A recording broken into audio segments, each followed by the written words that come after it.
Good morning. এখন বাজে হচ্ছে সকাল 7টা। আজকেই আমাদের হচ্ছে চেক আউটের দিন। আমরা হচ্ছে চেক আউট আজকে সকাল সকাল করে যাব। কালকে ডিনার সময় বলে দিয়েছি যে এখানে ব্রেকফাস্ট টু 9টা পৌনে 9টা থেকে হয়। তো আমরা বলে দিই যে ব্রেকফাস্টটা যেন হচ্ছে আগে দেয়, কারণ আজকে আমরা হচ্ছে কার্শিয়াং দিয়ে এনজিপি ফিরে যাবো। কার্শিয়াংয়ে কিছু সাইট সিইং করবো, আর তারপর আমরা হচ্ছে এনজিপি হচ্ছে ফিরে যাবো। তবে লাস্ট দিনে আজকে বিশাল পাওনা হচ্ছে, জানি না কতটা দেখা যাচ্ছে, হালকা একটা কাঞ্চনজঙ্ঘার আভা দেখা যাচ্ছে, যার জন্যে এখানে হচ্ছে আসা। আমাদের লাস্ট দিনের উপরি পাওনা ছিল কাঞ্চনজঙ্ঘা দর্শন। আপনারা কতটা বিশ্বাস করবেন আমি জানি না, সত্যি বিশ্বাস করুন, আমরা কাঞ্চনজঙ্ঘার দর্শন করেছিলাম। তবে সেটা মাত্র 15 থেকে 20 মিনিটের মতো স্থায়িত্ব ছিল। আমার যেহেতু Realme 12 pro 5G phone camera, তাই মেঘের আড়ালে ওই কাঞ্চনজঙ্ঘার ফটো ক্যাপচার করা যাচ্ছিল না। আগের ভিডিওতে আমি দেখিয়েছি শিটংয়ের লোকাল সাইট সিইং। যারা দেখেননি তাদের অনুরোধ করব আগের ভিডিওটা একবার হলেও দেখে নিন, তাহলে পার্ট বাই পার্ট সব কিছুই বুঝতে পারবেন।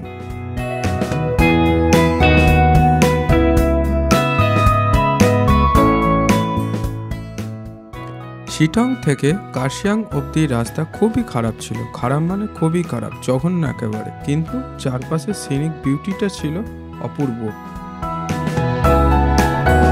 এসছি একদম কার্শিয়াং শহরে। আজকেই বলেছিলাম যে ট্রে থেকে ভায়া কার্শিয়াং হয়ে একেবারে এনজিপি চলে যাবো। তো শিটং গ্রাম থেকে কার্শিয়াং শহরে উঠতে গিয়ে এত বাজে রাস্তা, আর কি বলবো।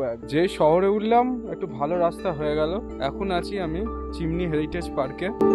এই সেই চিমনি, সেই ব্রিটিশদের আমলে। এটি কার্শিয়াংয়ের মেন টাউন থেকে মাত্র 8 কিলোমিটার দূরে অবস্থিত।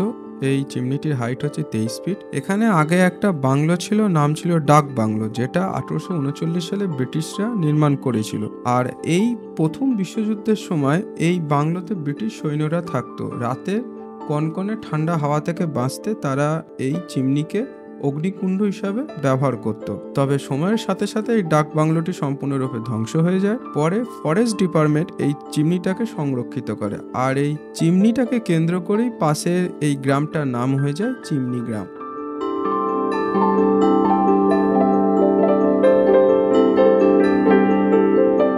আমি এখন দাঁড়িয়ে আছি এই ডাউহিল স্কুলের সামনে। সে হেরিটেজ ডাউহিল স্কুল, স্ট্রাকচারটা দেখুন, একদম ব্রিটিশদের আমলে তৈরি heritage school Dowhill school. Dowhill স্কুলের সামনে এখন দাঁড়িয়ে আছে। এটা আমাদের কার্শিয়াং এর সেকেন্ড ভিউ পয়েন্ট। একটু ওই সোজা ওইদিকে যাব। তো আমাদের ড্রাইভার সাহেব বললেন যে ওই সোজা একটা ডাউহিল পার্ক আছে পাইন বনের মধ্যে দিয়ে, চলুন।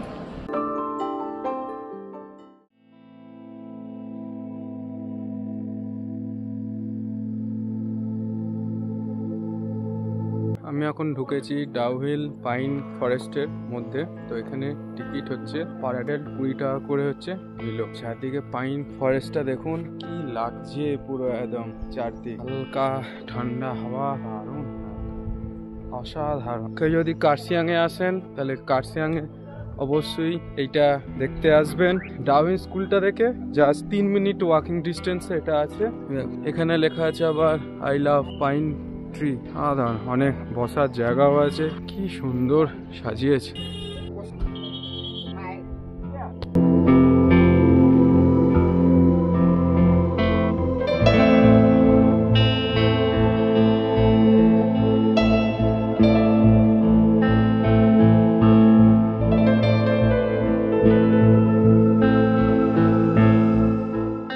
কার্শিয়াং শহরের চা বাগানের অপরূপ দৃশ্য দেখতে দেখতে পৌঁছে গেলাম আমাদের পরের সাইট সিইং হনুমান টকে। কিছুক্ষণ আগেই এখানে পরিষ্কার ছিল, একদম কার্শিয়াং শহরটা বেশ ভালোভাবে দেখা যাচ্ছে। মেঘে পুরো একদম ঢেকে দিয়েছে, আর নিচে চা বাগান।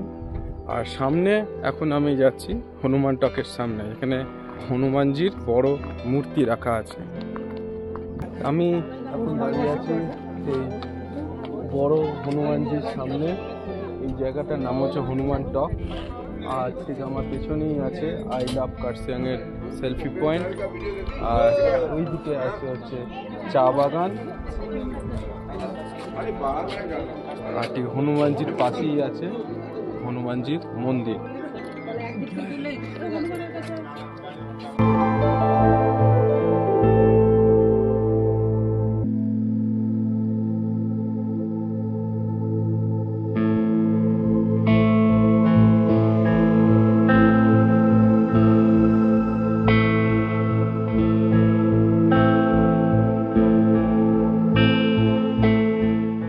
আমরা এখন চলে এসেছি আরও একটা ভিউ পয়েন্টে, নাম গিদ্দা পাহাড়। এটা একটা কার্শিয়াংয়ের একটা গ্রাম।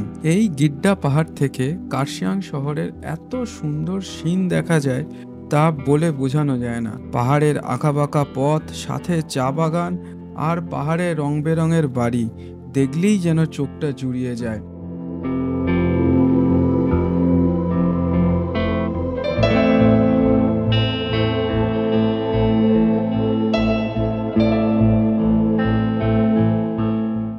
এইবার আমাদের বিদায়ের পালা।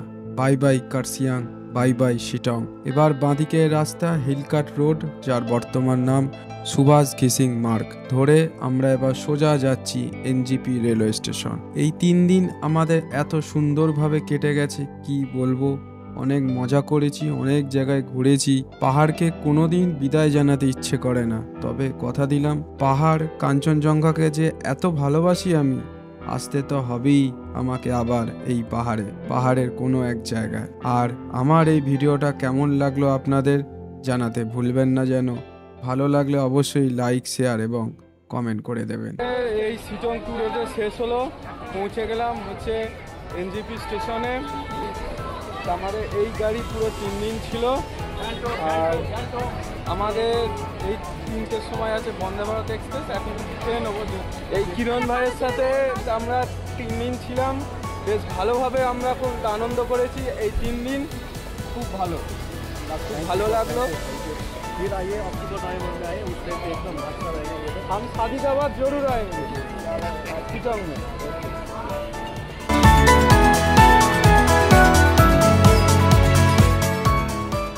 একদম পুরো রাইট টাইমে আমাদের বন্দে ভারত এক্সপ্রেস ছেড়ে যায় এনজিপি থেকে দুপুর 3টের সময়। আর হাওড়ায় ঢোকার টাইম ছিল হচ্ছে রাত 10:30টায়, কিন্তু 10:05 আমাদের ঢুকিয়ে দেয় এবং 10:15 নাগাদ আমরা হাওড়া বর্ধমান পথ ধরে ডানকুনিতে চলে আসি এবং বাড়ি ফিরে যাই।